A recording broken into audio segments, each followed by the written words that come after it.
changé l'éclairage. Oui, c'est plus Ah fort. oui. Ah ouais. Peut-être que le chauffage aussi va après Je va pense qu'ils suivre. ont un Alors. rhéostat qui augmente la puissance. Non, non, ils ont changé les. Non, ils ont peut-être mis des LED. Ah, ça peut Ouais, être cher. c'est peut-être des LED puissants. C'est des LED, ça. En tout cas, Ça éclaire mieux, les LED. Ça éclaire mieux et ça coûte moins cher. Alors, on va revenir sur le sujet sur lequel nous sommes restés la semaine dernière. Je vais faire un petit rappel du sujet.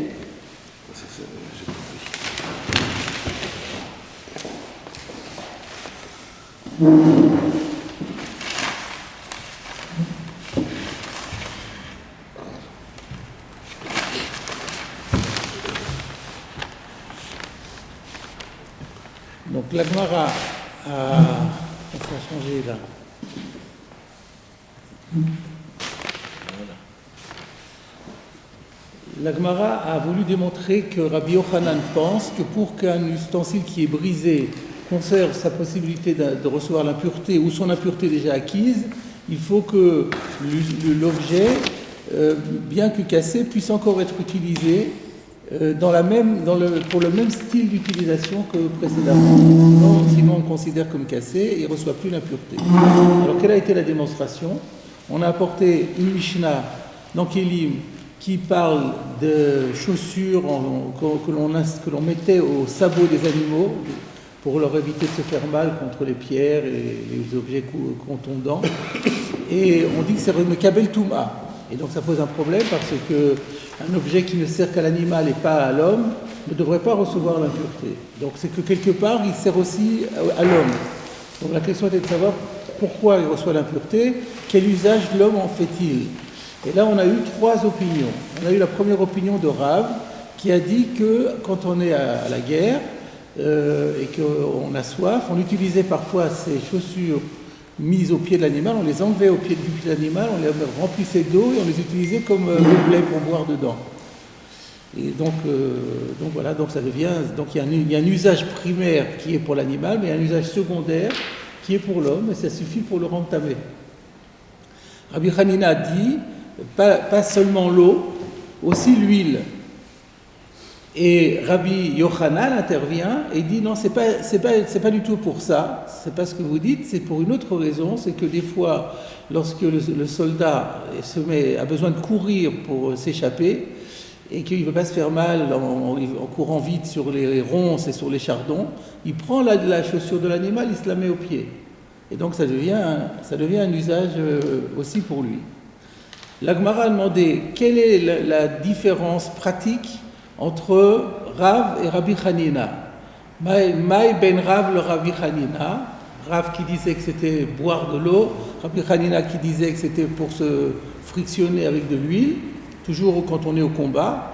Et la Gemara a dit, la différence sera lorsque le kéli est sale, dégoûtant, répugnant, maous.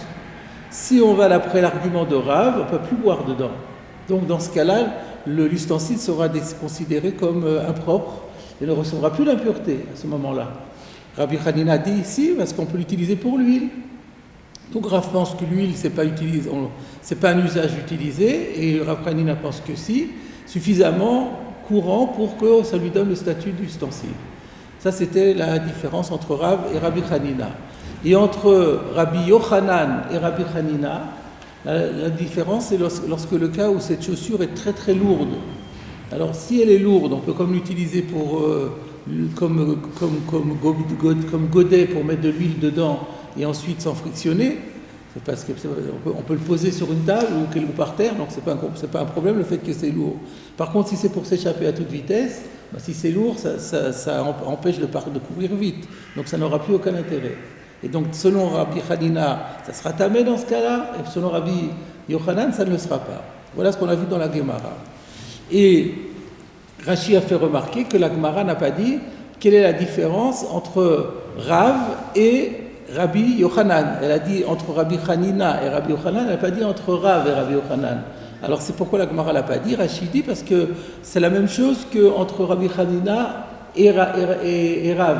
À savoir que si c'est Maous, pour Rav, c'est pas bon, et pour Rabbi Yochanan, ça sera bon, parce que si c'est Maous, on ne peut pas boire dedans, mais on peut se le mettre au pied. Voilà, jusque-là, c'est bon. Et là, le Maharsha est intervenu avec une question énorme en disant, mais si c'est ça, si Rashi a raison de dire que c'est ça la différence entre Rav et Rabbi Yochanan, alors du coup, toute la preuve de la Gemara, que Rabbi Yochanan pense qu'il faut que ce soit, que quand l'ustensile est abîmé, il faut qu'on puisse encore l'utiliser pour le même style d'utilisation.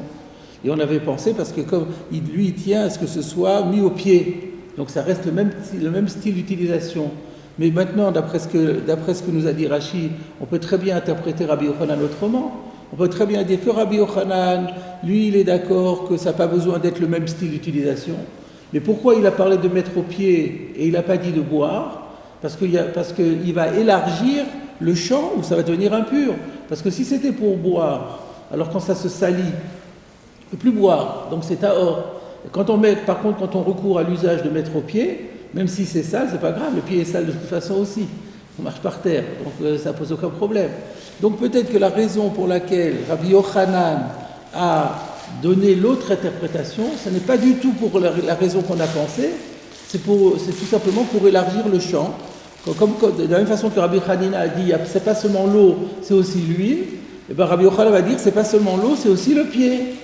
Mais c'est plus du tout pour la raison qu'on avait dite. Donc la preuve de la Gemara s'écroule. Voilà ce qu'avait dit la question du Maharsha. Et le Maharsha avait répondu, mais effectivement, c'est ça l'intention de la Gemara, c'est de faire s'écrouler la preuve.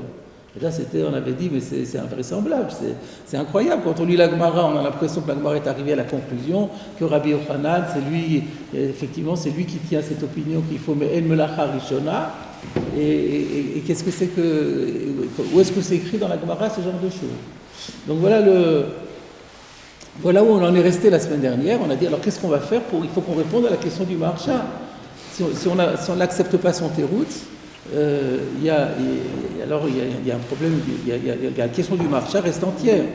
Alors je signale que je fais l'impasse. Il y a aussi le Nimouké à Grive qu'on trouvait sous le Maharsha, qui donne aussi sa propre explication, mais qui corrige Rashi. Alors comme c'est une démarche sur laquelle on est opposé, si on n'a pas des preuves à partir de manuscrits comme quoi il y avait une autre version, on n'a pas le droit de changer le texte, parce que sinon c'est la porte ouverte à n'importe quoi. Donc ça, je vous en ai fait grâce. Il y a un long développement du Nimouké à Grive. Je vous le signale pour ceux qui, puisqu'il n'y aura pas de cours la semaine prochaine, ceux qui veulent s'y intéresser pourront le voir. Mais voilà, moi j'ai fait l'impasse dessus. Alors, j'ai trouvé une réponse à la question du Maharsha, tenez-vous bien, dans le Yad David. Vous savez qui est le Yad David? Ça fait longtemps que je ne l'ai pas cité.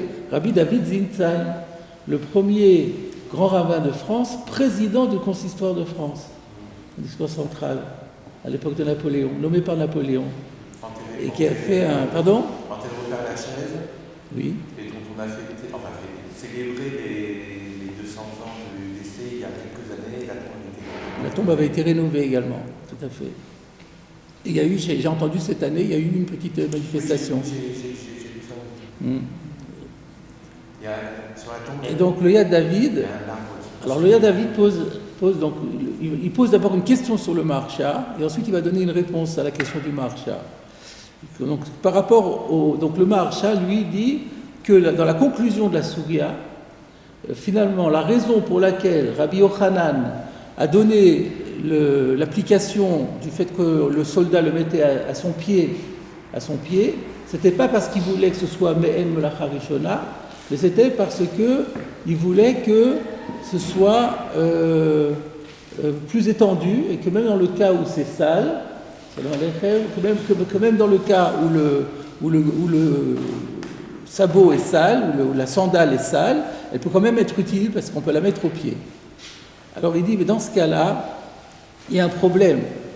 Quand la Gemara dit la différence entre Rabbi Yochanan et Rabbi Hanina, elle a dit, la nafkamina, c'est dans le cas où c'est lourd. Dans le cas où c'est lourd. À savoir que si c'est lourd pour Rabbi Yochanan, ça restera tahor. Mais si on dit comme le Maharsha, c'est pas sûr que si c'est lourd, on reste pas tahor. Pourquoi? Parce qu'on peut encore l'utiliser pour boire. Puisque d'après le Maharsha, Rabbi Yochanan, il est d'accord avec Rav qu'il y a l'utilisation pour boire, et que simplement, il n'est pas d'accord avec Rabbi Hanina pour dire qu'il y a l'utilisation pour l'huile. Donc lorsque c'est sale, il fallait trouver une autre utilisation, il a rajouté l'utilisation de la mise au pied. Mais il est d'accord avec l'utilisation de boire quand c'est propre. Donc comment est-ce qu'on peut dire que la nafkamina, comment la Gemara a-t-elle pu dire que la nafkamina entre Rabbi Hanina et Rabbi Yochanan, Ika Benayu de Yakir? Parce qu'il laisse entendre que quand c'est lourd, pour Rabbi Yochanan, ça va rester tahor. Parce qu'on ne va pas pouvoir le mettre au pied. Mais il peut le boire dedans. Donc il fallait dire Ika Benayu de Yakir ou Maous. Pourquoi la Gemara elle aurait dû rajouter ça? De Yakir ou Maous. Si c'est Yakir ou Maous, pour Rabbi Yochanan, on ne peut plus rien en faire. Mais si c'est Yakir mais pas Maous, on peut encore boire. Pourquoi la Gemara n'a pas dit ça? Ça prouve que la Gemara pense que la raison pour laquelle Rabbi Yochanan a dit qu'il faut que ce soit au pied, c'est parce qu'il faut que ce soit Me'en Melacha Rishona. Et donc ça peut, même si c'est propre, ça ne sert à rien. Donc ça c'est une preuve qui vient à l'encontre d'une magnifique preuve, qui est à l'encontre du Maharsha. D'après le pshat du Maharsha, le Ika Benayu devait dire Yakir ou Maous. Donc ça c'est en plus. Déjà on avait dit que la réponse du Maharsha, elle était forcée dans les mots, mais là elle est encore plus forte. Là la réfutation elle est pratiquement péremptoire. Yakir, ça veut dire quoi ici? Yakir, c'est kaved en araméen. C'est lourd. Rashi l'a dit, je pense. Regardez Rashi, le dernier Rashi. Rabbi Hanina, Ika Benayu de Yakir, kaved. Kaved, ça veut dire lourd. C'est pas yakar précieux. Ça peut aussi vouloir dire, mais ça a deux sens.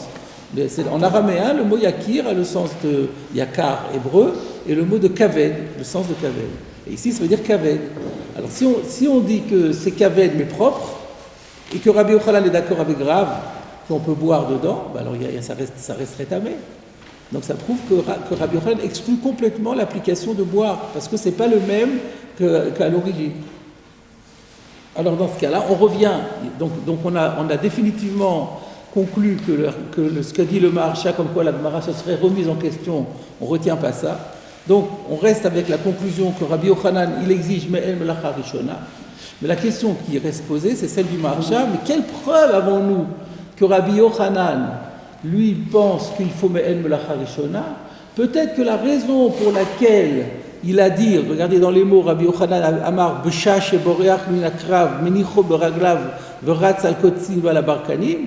Peut-être que la raison pour laquelle il a dit cela, c'est parce qu'il veut gagner que même lorsque le cli est sale et qu'il est impropre pour la boisson, il va quand même recevoir la touma. Pourquoi ne pas? Voilà la question du Maharsha. Le Yad David répond de manière très simple et très convaincante. Si c'était ça la kavana de Rabbi Yochanan, ce qui voudrait dire que Rabbi Yochanan est d'accord qu'il y a l'application boisson, mais que pour le cas où c'est sale, il en rajoute une, il aurait dû dire les deux. Quand Rabbi Yochanan, il aurait dû dire Rabbi Yochanan Amar, donc la question était le maï chazi, Rabbi Yochanan aurait dû dire Raou ilishtot bomaï bamilchama, vegam que sheratz à la kotzin va la barkanim. Alors pour éviter de se faire mal, il va les mettre au pied. Mais il aurait dû rajouter, que ça vient se rajouter à Rav. Si on dit qu'il est d'accord avec Rav. Or là, on dit non. Rav dit, c'est ça. Alors, Rabbi Hanina, il dit, Raoul la surbo shemen bemilchama. Rabbi Yochanan aurait dû dire, d'une part, il y a Raoul ishtobomaim, et d'autre part, il y a Beshash et Boreach minakrav. Et le fait qu'ils disent, il n'y a que ça laisse entendre qu'il ne tient pas compte des autres. Et s'il récuse les autres, c'est parce qu'il veut même Melacha Rishona. Est-ce que je me suis bien fait comprendre? C'est un peu compliqué la gymnastique intellectuelle. Je suis conscient que c'est un peu... mais enfin, c'est...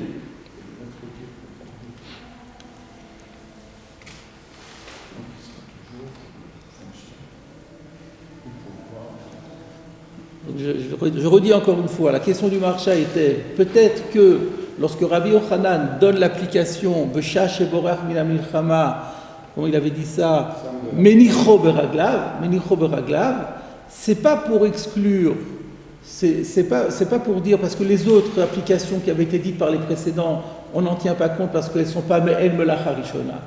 Le Olam et Malach que Rabbi Yochanan n'y tient pas cette règle de Me'en Melacha Rishona. Et pourquoi alors il a dit cette application-là plutôt que celle des autres? Parce que il récuse celle de Rabbi Hanina, l'histoire de l'huile, il est d'accord avec Rav, on n'en tient pas compte. Donc qu'est-ce qui resterait? Que l'eau. L'eau, elle a un problème. L'application de l'eau, elle est limitée à un sabot qui est propre, à une sandale qui est propre. Et c'est très rare, on peut rajouter ça, que la sandale qui se trouve au pied de l'animal et qu'on va sortir, ça serait étonnant qu'elle reste propre. Donc c'est tout petit comme application, alors que lui il dit, il la met au pied. Ça au pied, c'est beaucoup plus courant. Donc peut-être qu'il dit ça uniquement pour avoir une autre application plus large, mais ce n'est pas du tout lié à Me'en Melacha. Réponse du Yad David, si c'était ça l'intention de Rabbi Yochanan, et donc il ne récuse pas celle de Rav, il rajoute une. Il aurait dû dire, il y a ça plus ça. Il aurait dû dire Tarvayu. Il aurait dû dire, il y a les deux. Il y a ça et ça. Et chacun a son implication. L'avantage de parler de mettre au pied, c'est quand c'est sale. Mais l'avantage de parler de l'eau, c'est quand c'est lourd. Parce que quand c'est lourd, on perd la première application, on gagne la deuxième. Donc il aurait dû dire les deux. Et le fait qu'il ne dise pas les deux, ça prouve que c'est une autre raison pour laquelle il a exclu. C'est que pour lui, il faut que ce soit même la Harishona. Quelle est l'importance de la Melacha Rishona dans ce cas-là, puisque c'est pour un animal? C'est pas grave, c'est au niveau Protection du pied. au niveau usage, c'est protection du pied, c'est la même fonction. Mais il n'est pas kéli, puisque il n'est pas Mekabel Touma. Il n'est pas Mekabel Touma, c'est ça ce qu'on avait dit. On avait dit que le Maïchazi, ça suffit. Le Maïchazi, on avait la problématique, elle est là. On a ici un ustensile dont la fonction primaire n'est pas suffisante pour lui conférer le din de Touma, parce que c'est pour l'animal. Donc il faut qu'il y ait une fonction secondaire. On accepte l'idée qu'une fonction secondaire peut compléter la fonction primaire pour conférer la Touma, mais à une condition, c'est que ça reste dans le même registre. C'est ça l'idée de Me'en Melacha Rishona. C'est ça qu'on avait expliqué la semaine dernière. C'est quand même différent du cas de la cloche Oui, on avait parlé de ça. C'était la question du ritva. On avait expliqué que malgré tout, la Gemara pense qu'on peut quand même faire la comparaison. Voilà, on a fini ce sujet et on va passer à la suite de la Gemara. Donc on a 2 points et on arrive maintenant. On change complètement de registre et on arrive sur l'Obeir Shel Zahav. Donc comme toujours, la méthodologie c'est de se reporter à la Mishnah. Ça c'est un intertitre qui reprend les mots de la Mishnah. Donc il faut revoir d'abord la Mishnah dans son contexte. Donc la Mishnah c'était Dafnun Zayin Amud Aleph, Naz. Nous on est net, mais avant c'était Naz. Et donc la Mishnah donnait la liste de ceux avec quoi une femme ne peut pas sortir de Reshut Harabim. La dernière chose qu'on avait vue, c'était Kavoul. C'était l'aube Kavoul. C'est ce Kavoul qui nous avait emmenés dans toutes sortes de méandres. Et maintenant, le cas suivant, c'était Ir Shel Zahav. On ne peut pas sortir avec une ville en or. Alors, regardez Rashi, rappelons ce que Rashi avait expliqué. C'est quoi une ville en or? On ne peut pas sortir avec une ville dans la poche. C'est quoi ça, une ville? Rashi nous avait dit que Min Noshka. Noshka, c'est un nom en français, en vieux français du Moyen-Âge, et en fait c'est Noske. C'est pas Noshka, c'est Noske. N-O-S-C-H-E, en vieux français, ce qui veut dire, en français moderne, une broche ou un fermoir. Donc quelque chose qui s'accroche sur la poitrine, sur le vêtement. Alors pourquoi ça s'appelle Ir Shel Zahav? Umetzairin ba kemin ir. Elle représente, donc c'est une broche qui représente une sorte de ville. Et c'est pour ça qu'on appelle ça, comme c'est un bijou en or, donc c'est une ville en or. Très bien. Et ça, on n'a pas le droit de sortir. Pourquoi on n'a pas le droit de sortir? On connaît la raison, c'est toujours la même, parce qu'elle va le montrer à sa copine, parce que c'est beau, et elle risque de marcher avec dans la rue le Shabbat, dans le Reshut Harabim. Alors, on va faire... Il y a déjà un Tosfot là-dessus, Velo Be'ir Shel Zahav. Et si vous regardez est-ce qu'il y a sur ce Tosfot, il doit y avoir un Gilion, et le Gilion dit qu'en vérité, ce Tosfot se réfère à la Mishnah déjà. Le Tosfot va pas être d'accord avec Rashi sur la définition de Hirsh et Zahav. Je vous dis par avance, il va y avoir un débat entre Rashi et Tosfot sur ce que c'est que la Hirsh et Zahav. Rashi a dit que c'est une broche, et Tosfot va dire que c'est une couronne qu'on met sur la tête, une sorte de diadème sur la tête. Mais comme Tosfot va être lié à la suite de la Gemara, donc pour des raisons didactiques et pédagogiques, je préfère qu'on fasse d'abord la Gemara et qu'ensuite on revienne au Tosfot. Surtout que la Gemara n'est pas du tout longue. Alors, nous démarrons la Gemara. La Gemara demande Maï be'ir shel Zahav. La Gemara dit mais c'est quoi exactement Ir shel Zahav? C'est un peu étonnant parce que Rachid nous a expliqué que Ir shel Zahav, c'est une broche qui représente une ville en or.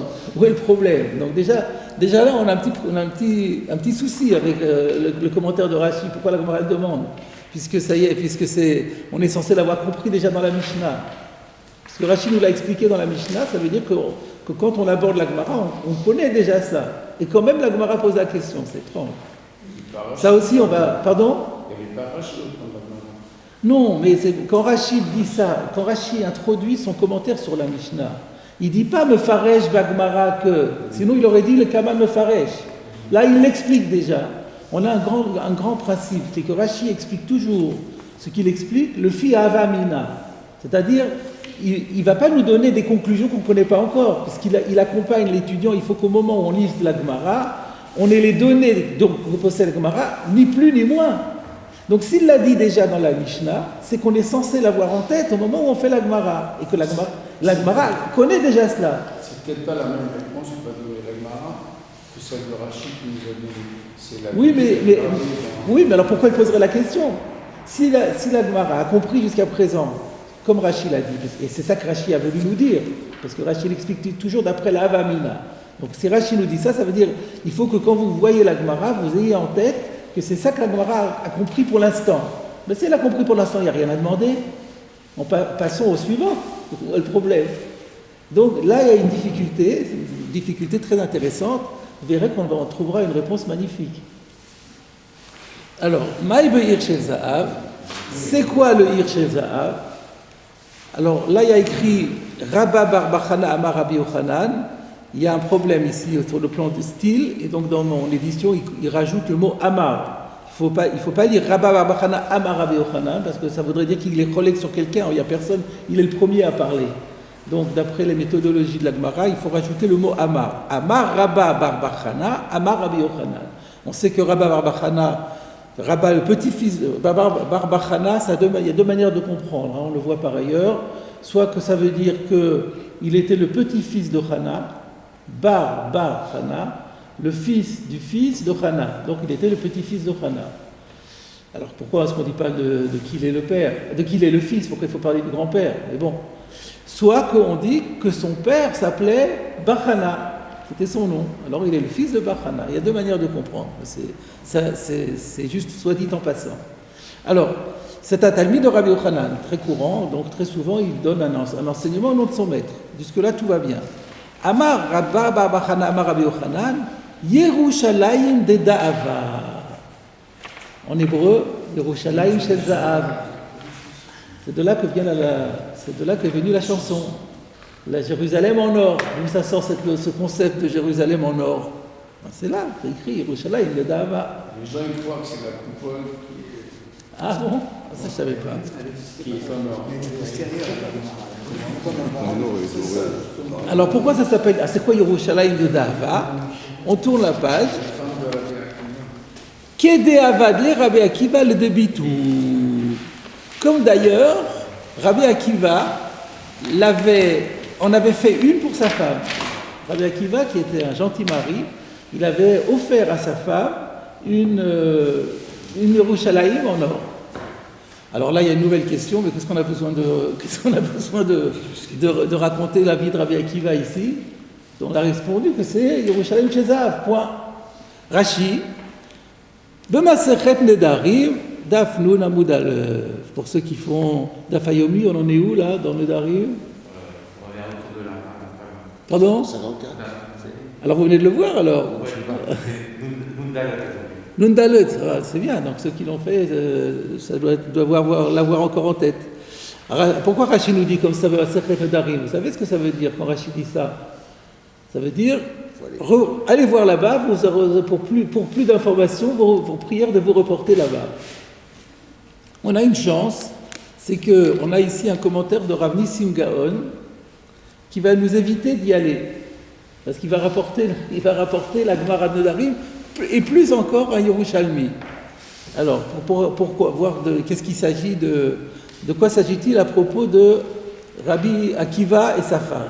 Alors, regardons Rav Nissim Gaon. De temps en temps, nous avons des commentaires. En plus de Rabbeinu Hananel, il y a, grâce à l'éditeur, donc rendons grâce à la veuve Rome et à ses enfants qui ont édité le Shas Vilna et qui ont pris l'initiative qui avaient trouvé les manuscrits de Rav Nissim Gaon et qui ont pris l'initiative de les mettre ici également. Donc ça nous enrichit nos connaissances. Donc Rav Nissim Gaon, vous savez qui c'est? C'est pas un Gaon. Il est postérieur à l'époque des Géonim, puisque le dernier des Géonim c'est Ravai Gaon, et lui il vient après. Mais quand même, on a continué à l'appeler Gaon parce qu'il habitait en Babylonie, donc il était héritier des Géonim, il était élève des Géonim, donc on lui a donné aussi le titre de Gaon, mais il n'est plus considéré vraiment comme un Gaon. Mais c'est pour vous situer l'époque et également l'endroit où il habitait. Alors, Maïr Shel Zahav, Rav Nissim Gaon reprend la Gemara qui a dit c'est quoi Ir Shel Zahav? Amar Rabba bar Bachana, Amar Rabbi Yochanan, vous remarquez qu'il lui il avait le Amar, en passant, ça prouve bien ce qu'on avait bien corrigé. Amar Rabba Bachana, Amar Rabbi Yochanan, Yerushalayim de Da'ava, qui de Avid la Rabbi Akiva le debitu. Ça c'est la Gemara. Timtsa b'masechet Nedarim. Tu trouveras ça dans le traité Nedarim, Beperek Anoder Mina Mevushal, dans le chapitre intitulé celui qui fait vœu de ne plus manger ou profiter de ce qui est cuit, d'Afnoun. Rabbi Akiva, Ikat Shaleh, Braté de Bar Kalba Shavua. Rabbi Akiva, la fille de Bar Kalba Shavua, lui a été consacrée en mariage. Shama Avua, le père a entendu ça. Il était furieux parce que Rabbi Akiva était un va-nu-pied à l'époque. Et Adra Anaa Mikol Nirse. Il a interdit à ça, il a déshérité, mais enfin par vœu, sous forme de vœu, c'est-à-dire que même de son vivant, c'est pas déshérité, c'est après la mort. Mais là, il a interdit à sa fille de tirer le moindre profit du moindre de ses biens par Neder. Que si sa fille utilise le moindre de ses biens, elle transgresse le Neder de la Torah.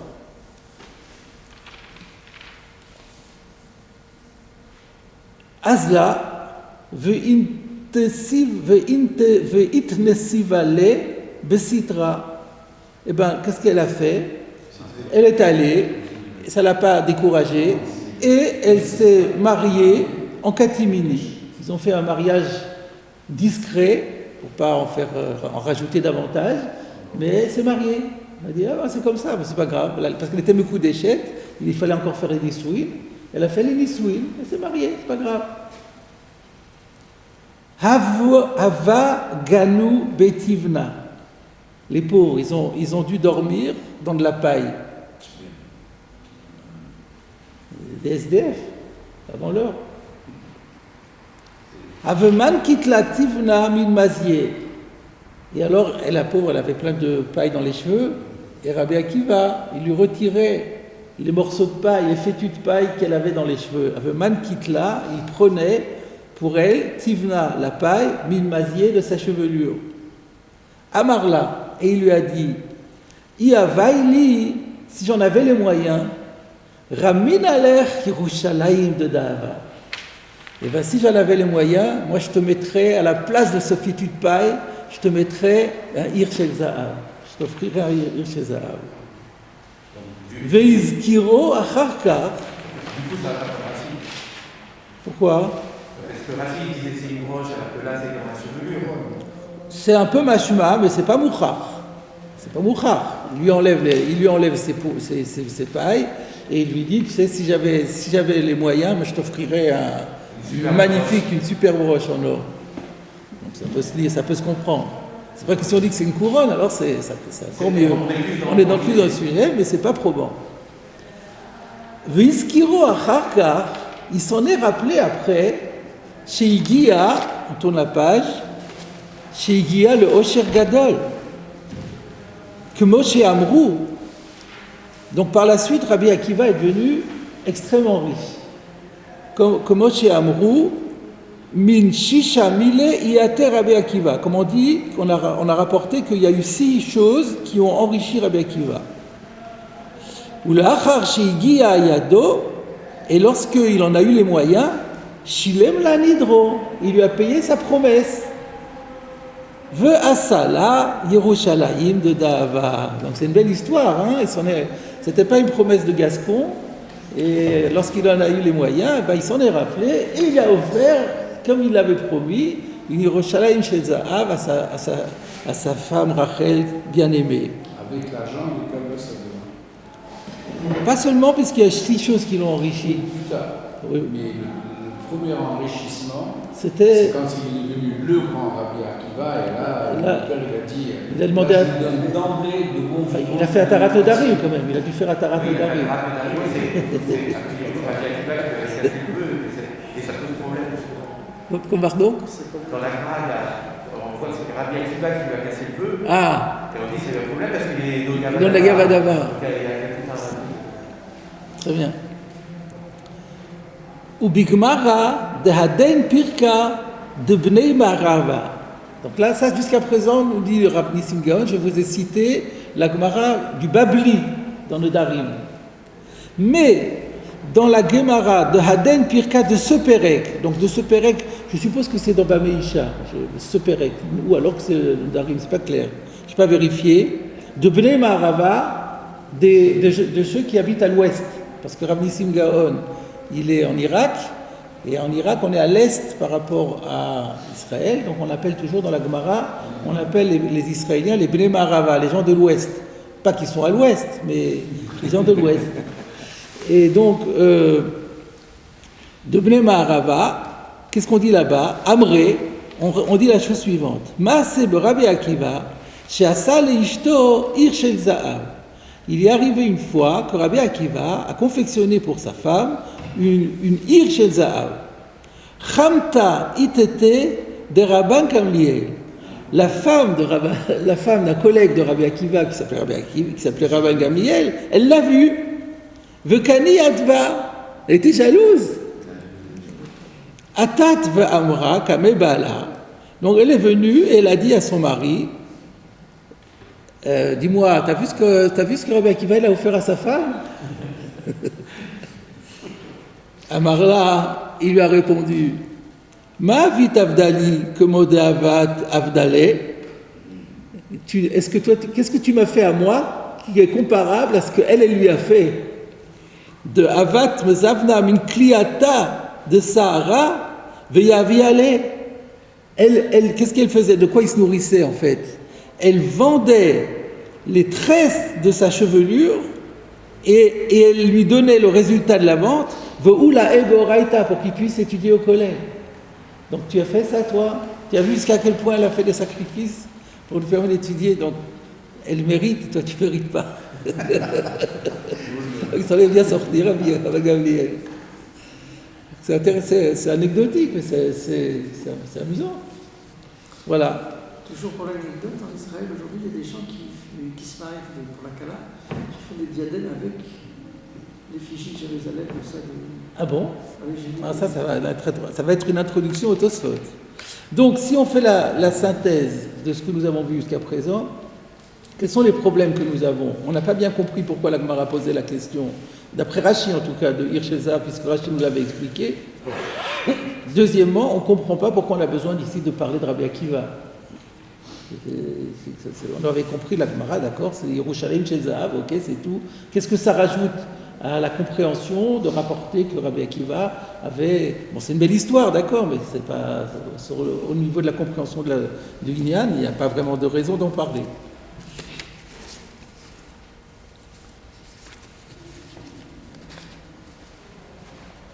Je crois que ce n'est pas très courant. Donc, ah oui, le cas de Rabbi Akiva, c'est peut-être le seul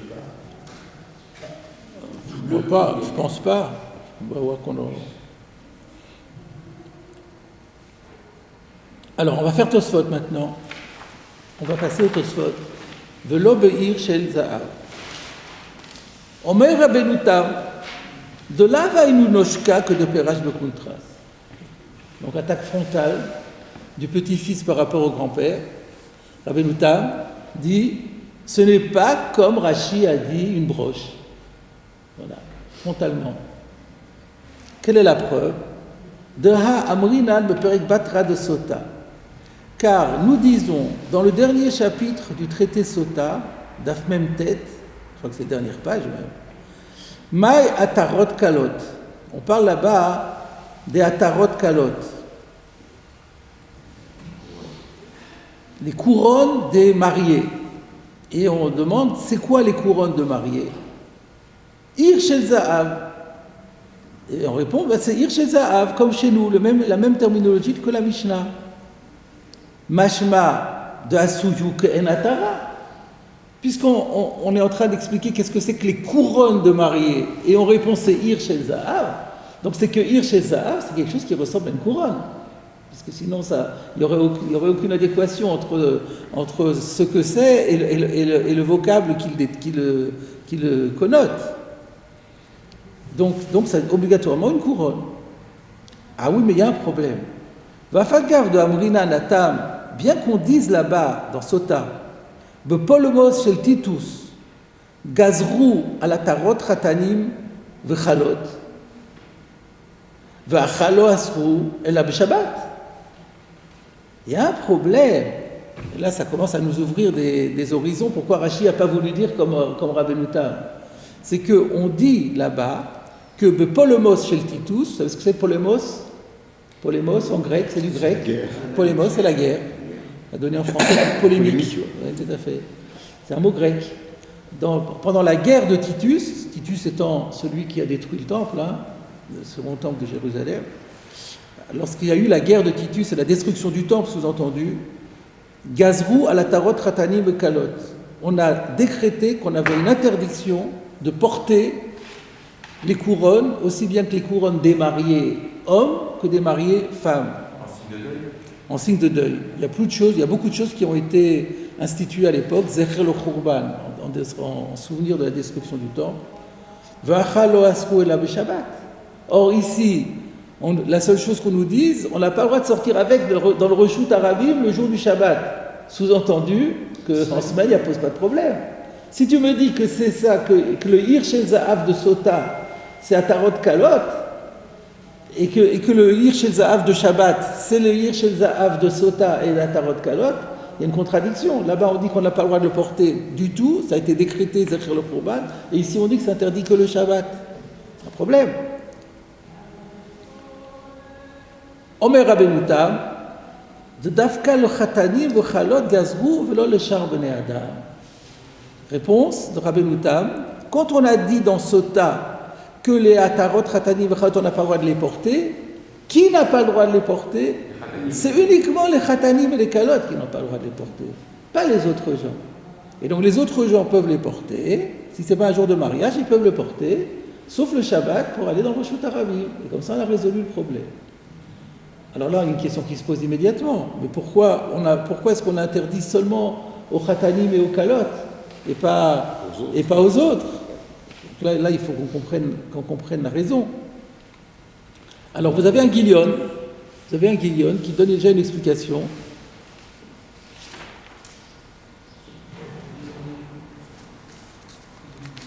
Vous l'avez, le Guillon?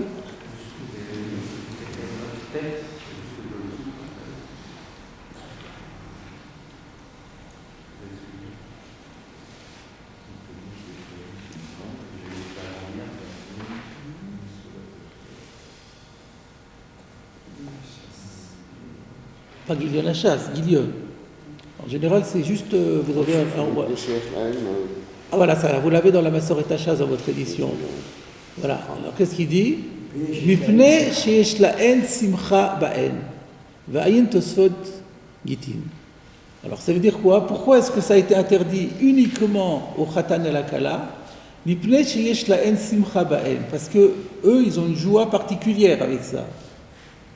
Et alors?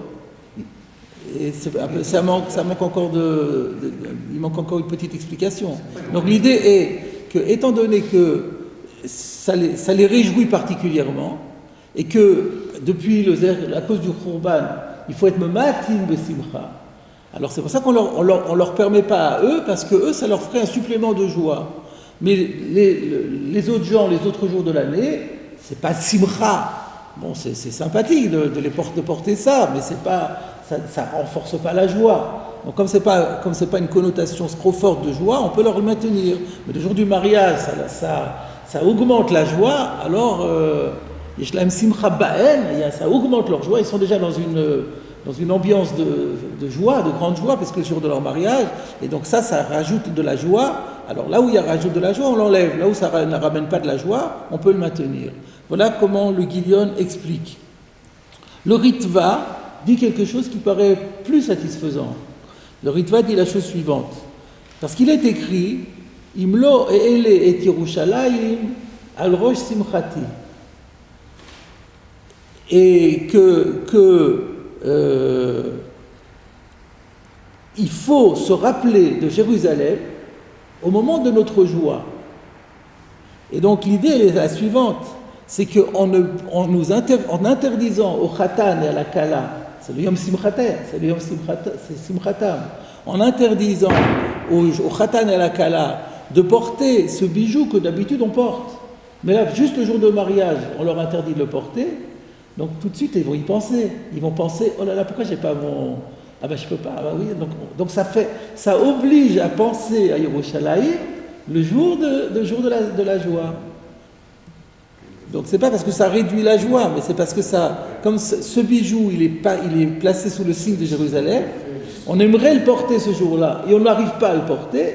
L'abstention de le porter nous fait penser irrésistiblement à Yerushalayim, et on applique le verset Imlo ele et Yerushalayim al rosh simchati. Voilà en ce qui concerne l'explication de Tosfot. Donc maintenant, on a un problème pour Rashi. Donc il faut qu'on explique qu'on soit Moyashev à Chita de Rashi. C'est la question de Rabbeinu Tam qui dit mais comment Rashi peut dire que c'est une broche alors que dans la Gemara de Sota on dit que c'est une couronne. Couronne diadème. Alors on va se reporter à quel auteur pour essayer de répondre à Rashi avant toute chose? Maginé Shlomo. Toujours la même méthodologie qui a porté ses fruits. Effectivement, on se rend compte que le Maginé Shlomo travaille pour résoudre et de savoir de quelle manière il résout la question de Rashi. Il nous dit la chose suivante. Rashi pense que le Ir Shel Zahav d'ici ne peut pas être le même Ir Shel Zahav que là-bas. La preuve en est que il y a plusieurs preuves. Premièrement, ici, on a vu que la Mishnah a dit Ir Shel Zahav et la Gemara demande Ma Ir Shel Zahav. Donc, et Rabbi Yochanan nous dit, c'est quoi? C'est Yerushalayim de Dahava.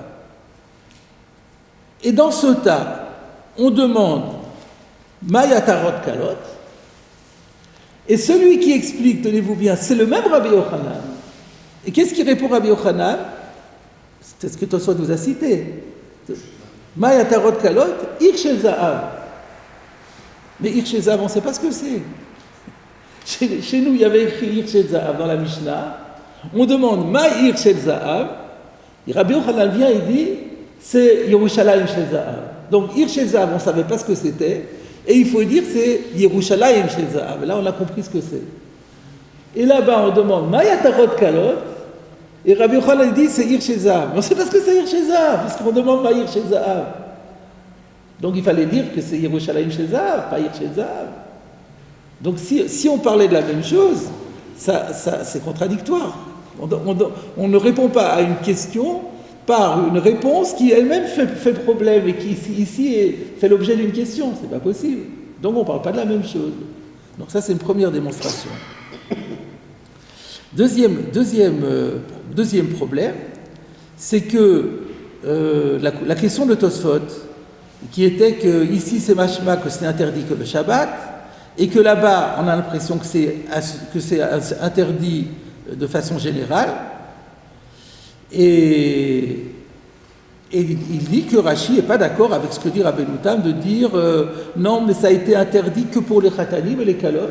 D'après la simple compréhension de la Gemara là-bas, les atarot, khatanim et kalot sont assurés pour tout le monde, même quand ce n'est pas un mariage.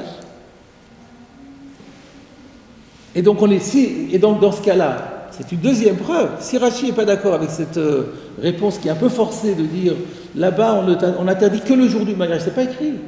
Là-bas il y a écrit au moment du Khurban, le problème chez le Titus, on a interdit les atarot, khatanim et kalot. On n'a pas dit le jour du mariage. On a dit on a interdit les atarot, khatanim et kalot. Et c'est quoi l'atarot, khatanim et kalot? C'est Hirsh el Zahav. Donc c'est mashma là-bas que le Hirsh el Zahav il est interdit général, complètement. Or chez nous on dit que le Hirsh el Zahav il n'est interdit que le Shabbat. C'est encore une deuxième preuve, on ne parle pas de la même chose. Je reprends. La première preuve était Hirsh el Zahav ne peut pas être la même chose que chez nous, puisque là-bas il donne Hirsh el Zahav comme réponse finale, et que chez nous, sur le mot Hirsh el Zahav, on demande qu'est-ce que c'est. Donc on ne parle pas de la même chose.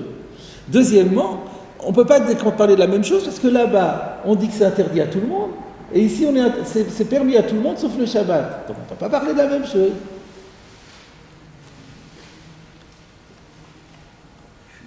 Et troisième preuve, il y en a trois arguments. Si on dit, alors, admettons que Rashi pense qu'il a compris, ça c'est quelque chose qui est facile à admettre, le point 2, que dans Sota, on a interdit à Teret Tanim et Kalot, donc c'est-à-dire Hirsh el Zahav, on l'a interdit à tout le monde.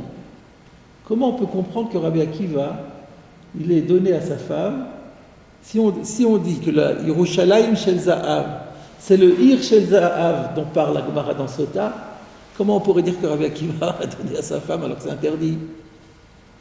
Donc on ne parle pas de la même chose. Trois preuves que ça ne peut pas parler de la même chose. Non, mais c'est interdit de porter, ça ne veut pas dire que c'est interdit d'avoir. À quoi ça sert? C'est pour mettre dans mon coffret. Quand elle est chez elle, elle peut le mettre. Non, elle n'a pas le droit. Elle n'a pas le droit, c'est interdit. Chez elle, enfermée chez elle. Même enfermé chez elle, c'est interdit de le porter. On a interdit de le porter. Gazrou à la tarot khatanim. Alors, quel sens ça a d'offrir quelque chose qu'on va mettre, on ne pourra jamais porter? Ça n'a aucun sens. Il y a peut-être une question de chronologie.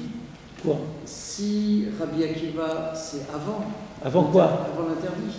Mais c'est pas possible. Rabbi Akiva, c'est un élève de Rabbi Yochanan ben Zakkai. Un élève des élèves de Rabbi Yochanan ben Zakkai. C'est Rabbi Yochanan ben Zakkai qui a fait les décrets.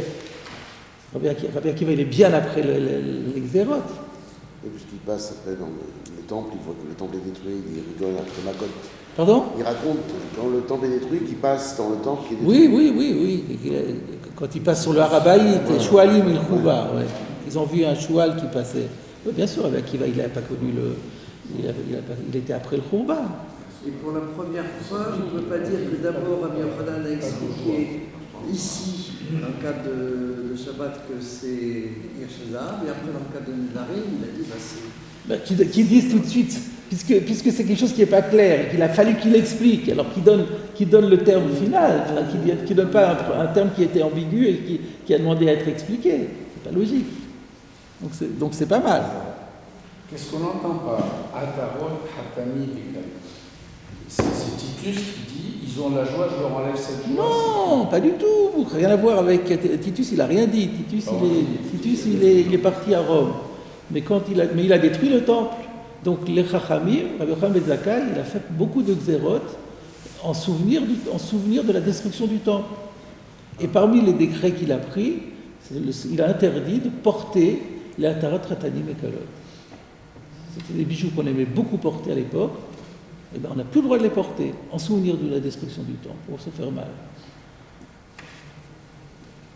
Donc c'était pas des couronnes que les Khatanim étaient le jour de leur mariage. Si, aussi, mais on les portait tout le temps. Après c'est comme les alliances qu'on porte après toute sa vie. On les portait peut-être la première fois le jour du mariage, mais ensuite on les portait toute la vie. On peut imaginer que c'est des couronnes qu'on empruntait le jour du mariage, on les portait pour être beaux, et puis après on les rendait. Et alors, et qu'est-ce que vous voulez dire avec ça? Ben, ça veut dire qu'on ne les portait pas tous les jours. C'est ce qu'a dit Rabbeinu-Tam, c'est la réponse de Rabbeinu-Tam, mais Rashi n'est pas d'accord avec ça, c'est pas la page tout due. On peut dire ça, c'est ce que Rabbeinu-Tam a dit. Il a dit que c'est seulement interdit le jour du mariage, les autres jours on l'a permis. Rashi dit c'est pas machma. Ça c'est déjà une question d'interprétation.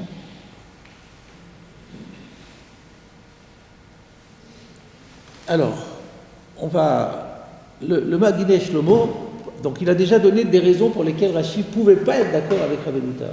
Mais on n'a pas encore répondu à la question de Rabbeinu-Tam, qui est. Ah si, il a répondu en disant c'est pas la même chose. Il a dit c'est pas. On a prouvé que c'est pas la même chose, donc on a résolu la question de Rabbeinu-Tam. Puisque là-bas c'est un tarot, mais ici c'est pas un tarot. Ici c'est pas des atarot, c'est des broches. Là-bas on parle de il y a des couronnes qu'on appelle la tarot calotte, et ça oui, et ça c'est Hirshel Zahav. Mais le Hirshel Zahav dont on parle ici, c'est pas le Hirshel Zahav de là-bas, c'est Yerushalayim Shel Zahav uniquement.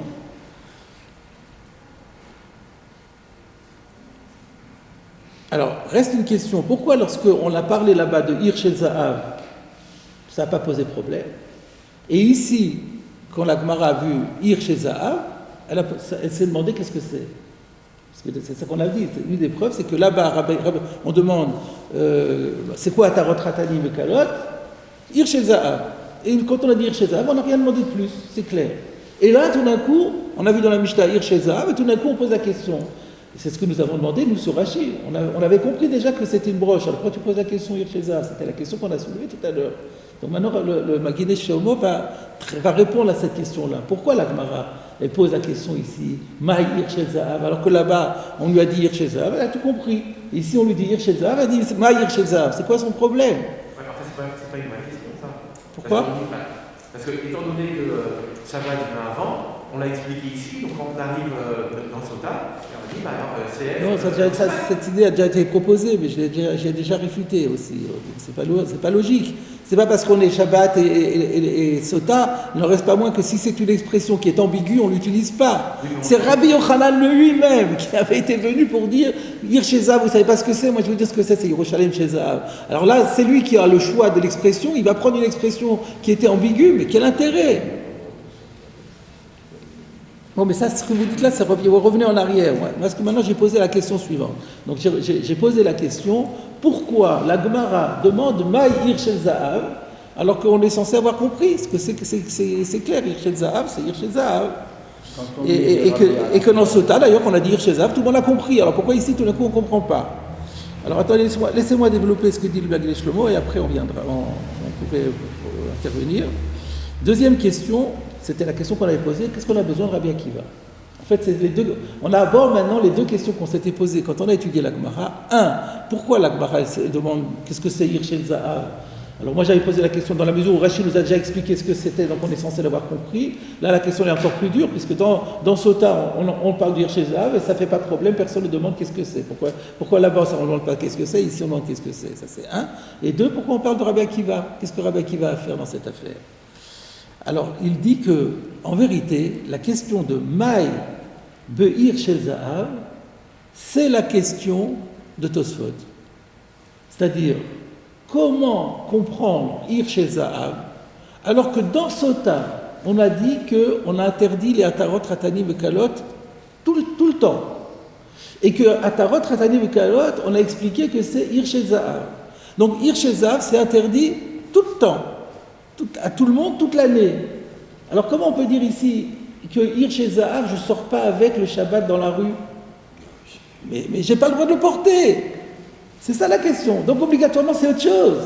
C'est quoi le Hirshel Zahav dont on parle ici? Ça ne peut pas être le Hirshel Zahav de là-bas. Parce que si c'était le Hirshel Zahav de là-bas, la question de Shabbat ne se poserait pas. Donc c'est quoi le Hirshel Zahav dont on parle ici? Il faut que ce soit un autre Hirshel Zahav. Voilà la question de la Gemara. Et ça Complètement différent. C'était la question de Tosfot, il dit, mais Tosfot avait posé la question, bien qu'on dise que on a interdit à tout le monde, alors pourquoi on en parle en Shabbat? Alors Rabbeinu Tam dit que... Non, pas du tout. Cette question-là, elle est très très bonne, c'est la question de la Gemara. Et la réponse ne va pas être celle de Rabbeinu Tam, ça va être une autre réponse. Alors quelle va être la réponse de la Gemara? On ne parle pas de la même chose. Ici, on ne parle pas de Hirsh et Zahav en général, mais qui est effectivement une couronne, mais on parle ici de Yerushalayim shel Zahav. Et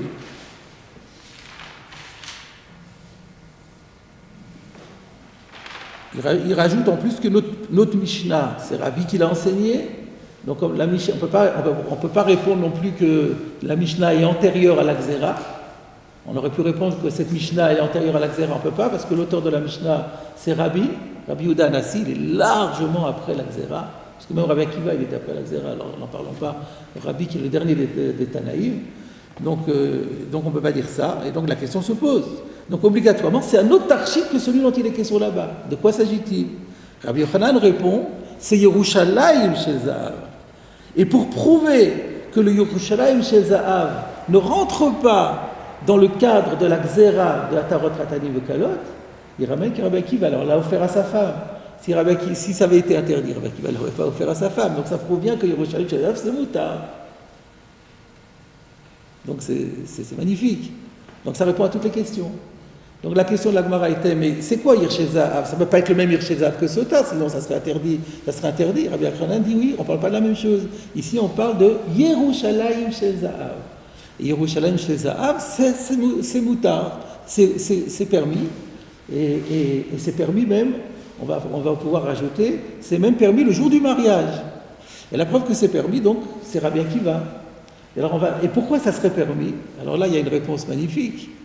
Parce qu'on a dit Imlo et Ele et Yerushalayim al Rosh Simchati. Le Ritva, il avait dit, d'après la chita de Rabbeinu Tam, on s'interdit de la mettre de manière à penser à Jérusalem. Mais non, c'est exactement le contraire. On met un bijou qui représente Jérusalem le jour de son mariage. Et là, on accomplit le verset Imlo et Ele et Yerushalayim al Rosh Simchati. C'est beaucoup plus convaincant. C'est Yerushalayim shel Zahav, on le mettait le jour du mariage. Parce qu'on doit se rappeler de Jérusalem le jour du mariage, le jour de joie. Et donc c'est pour ça qu'on avait mis ce bijou, il avait été conçu a priori pour les mariages. Et après on le portait tout le temps. Oui, mais alors du coup la question c'est aussi, alors, qu'est-ce qu'elle dit comme bijou Rabbi Akiva à sa femme? C'est pas une couronne. C'est pas une couronne, c'est une broche. Ah oui, ça reste d'après Rashi, c'est une broche. D'après Rashi, on est d'après Rashi, la chita de Rashi. Donc la chita de Rashi, elle est une fois de plus 100 fois plus convaincante que celle de Rabbeinu Tam finalement. Alors voilà l'explication du Maginé Shlomo. Regardez maintenant le Rochash. Vous allez voir dans le Rochash quelque chose de sympathique.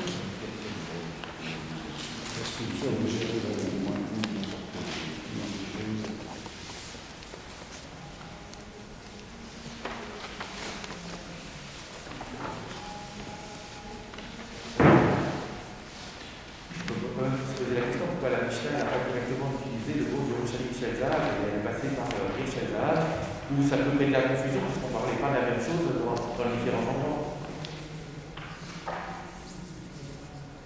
Pourquoi la Mishnah, elle n'a pas dit Yerushalayim shel Zahav? Directement, puisque ça aurait évité la confusion. Puisqu'on utilise la même expression pour deux choses différentes.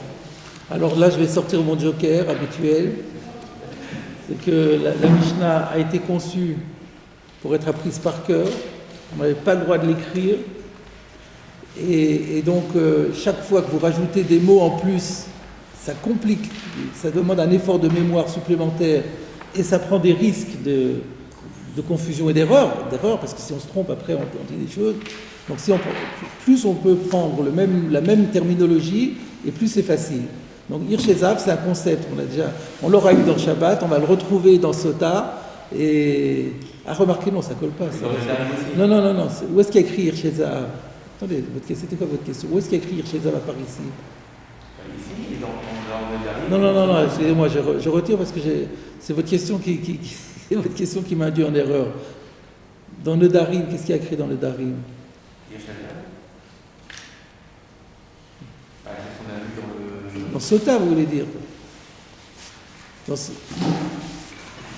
Et dans Sota, c'est pas la Mishnah. La Mishnah, elle dit Atarot Ratani Vekalot. Celui qui a employé le terme de Hirshezav, c'est Rabbi Yochanan.